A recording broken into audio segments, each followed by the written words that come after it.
इसका कोई एक्सप्लेनेशन था नहीं उसके पास। और फिर दूसरा, उसने जो कहा था कि मिडिल एलिमेंट जो होगा ये बाकी दो एलिमेंट के एवरेज होगा, ये उसका लॉ था। बट ये लॉ फेल करता है बाकी सारे एलिमेंट्स पे, बस जो पहला 3 है वही पे ये एप्लीकेबल है, बाकी सब में ये एप्लीकेबल नहीं था। अब इन सारे लिमिटेशंस को दूर करने के लिए आता है न्यूलैंड साहब। अब देखो, इनके समय पे 56 एलिमेंट का डिस्कवरी हो चुका था, तो इन्होंने क्या किया, जितने भी 56 एलिमेंट थे उन्हें उनके एटॉमिक मास के हिसाब से इंक्रीजिंग ऑर्डर पे रख दिया। अब ऐसा करते हुए उन्होंने पाया कि पहला एलिमेंट और 8वां एलिमेंट का प्रॉपर्टी ना सिमिलर है। यानी कि मैं कहना चाह रहा हूँ, जब हमने एलिमेंट को उनके मासेस के हिसाब से इंक्रीजिंग ऑर्डर पे रखा ना, तो पहला एलिमेंट और 8वां एलिमेंट बिल्कुल ही सेम था, समझ रहे हो। और इसी को उन्होंने कहा लॉ ऑफ ऑक्टेव्स। देखो, इसे समझाने के लिए उन्होंने इस्तेमाल किया था सारे गामा कुछ होता है ऐसा। बट यार देखो, म्यूजिक से ना अपना दूर दूर तक का पाला पड़ता नहीं है। तो जब मैं क्लास 10th पे था तो मुझे तो बिल्कुल ये समझ आया नहीं था, तो मैं नहीं चाहता कि तुम्हारे साथ भी ऐसा हो। तो म्यूज़िक वाले सीन को दूर रखते हैं। देखो, मुझे संडे बहुत पसंद है, तो मैं संडे वनडे से ही शुरुआत करता हूँ। देखो, संडे है, उसके बाद मंडे ट्यूसडे, ऐसे करते करते 7वां दिन होता है ना, उसके बाद जो 8वां दिन होता है वो कौन सा होगा बताओ। फिर संडे ही तो होगा। संडे है, फिर 7 दिन के बाद जो 8वां दिन होगा वो दोबारा संडे होगा। ऐसा रिपीट होते रहेगा, समझ गए। और ये सिर्फ संडे के साथ नहीं है, तुम मंडे ले लो, मंडे है पहला दिन, अब इसके बाद जो 8वां दिन होगा ना वो फिर से मंडे ही होगा। सिमिलरली ट्यूसडे है पहला दिन, अब जब 8वां दिन होगा ना वो भी ट्यूसडे होगा। तो इसे तुम क्या समझे कि पहला एलिमेंट और 8वां एलिमेंट दोनों सेम होता है।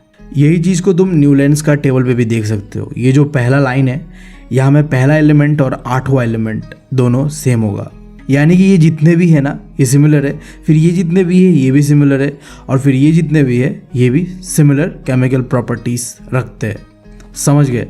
अब देखो, इनका जो लॉ ऑफ ऑक्टेव्स था ना, इनके साथ भी प्रॉब्लम था। ये जो बता रहे थे कि 8वां एलिमेंट रिपीट करता है, ये चीज़ ना हमें बस कैल्शियम तक ही देखने मिलता है। कैल्शियम के बाद में जो है इनका लॉ ऑफ ऑक्टेव एप्लीकेबल नहीं होता है, पहला चीज़। और दूसरा यार देखो, न्यूलैंड साहब ना कुछ ज़्यादा ही ओवर कॉन्फिडेंट हो गए थे, और जोश में इन्होंने कह दिया कि देखो भाई ऐसा है, जितने एलिमेंट इस समय है 56 इतने ही रहेगा इन फ्यूचर, कोई नया एलिमेंट का डिस्कवरी होगा नहीं आगे, जो कि तुम्हें पता है गलत हो जाता है। और आखिरी चीज़, उन्होंने अपना ऑक्टिव लॉ को जस्टिफाई करने के लिए जो डिसिमिलर एलिमेंट्स थे ना उन्हें भी सिमिलर एलिमेंट्स के साथ ठूस दिया। मान लो कोई एलिमेंट है जिसका एटॉमिक मास अलग है, बट फिर भी क्योंकि उन्हें प्रूव करना था कि पहला एलिमेंट और 8वां एलिमेंट का प्रॉपर्टी सिमिलर होगा, उन्होंने उसे ठूस दिया, जबकि यार वो बहुत ही अलग थे। तो यही है इनका लिमिटेशंस। अब इसके बाद एंट्री होता है मेंडलीव साहब का। भाई साहब क्या ही आदमी था ये, गजब भाई। आते ही बस उन्होंने एक चीज़ कहा, ये का बवासीर बना दिए हो, साला हाथ झंझना जाता है, मारते हैं कसाई मोहल्ला जाता है कलकत्ता, चूतिया समझो। अब यार तुम लोग तो यार रहने दो, तुम लोग से ना हो पाएगा। तुम लोग यार जाके ड्रीम 11 में टीम बनाओ। मैं एक ऐसा पीरियोडिक टेबल बना के दूंगा ना, ऐसा दूंगा। ये सब क्या देखना पड़ रहा है, अच्छा है मैं अंधा हूँ। मतलब भाई साहब, परफेक्शन का दूसरा नाम होगा ये टेबल। देखो यार, उनके समय पे 63 एलिमेंट्स का डिस्कवरी हो चुका था। अब यार देखो, हमारे मेंडलीव साहब को 3 पत्ती खेलने का बहुत शौक था, तो उन्होंने क्या किया, ये जो 63 एलिमेंट्स थे ना, इन्हें 63 कार्ड्स पे लिखा, इनका प्रॉपर्टीज, ठीक है, और लिखने के बाद वॉल पे चिपका दिया। देख रहे हो भाई साहब, ये होता है डेडिकेशन।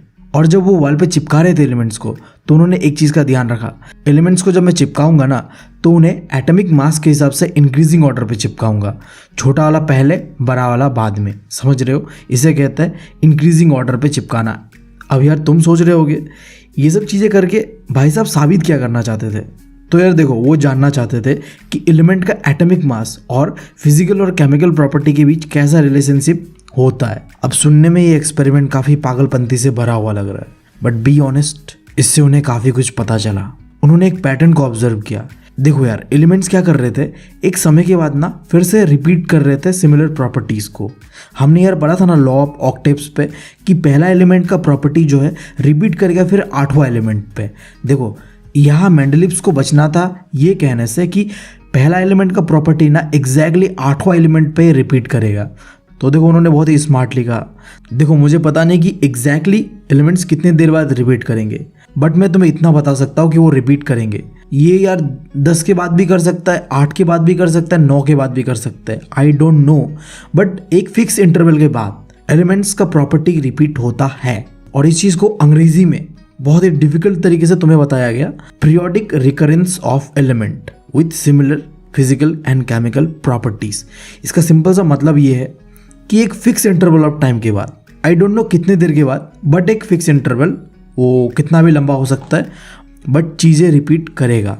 अब इन सारी चीज़ों को देखने के बाद, ऑब्जर्व करने के बाद उन्होंने अपना एक लॉ बनाया जिसका नाम रखा पीरियोडिक लॉ, जो बिल्कुल है कुछ इस तरीके से कि properties of a element are periodic function of their atomic mass. देखो यार, इस चीज़ को पढ़ने के बाद तुम्हारा मुंह बस इतना बड़ा हो गया होगा। हाँ भाई साहब, ये क्या है? कौन सा अंग्रेजी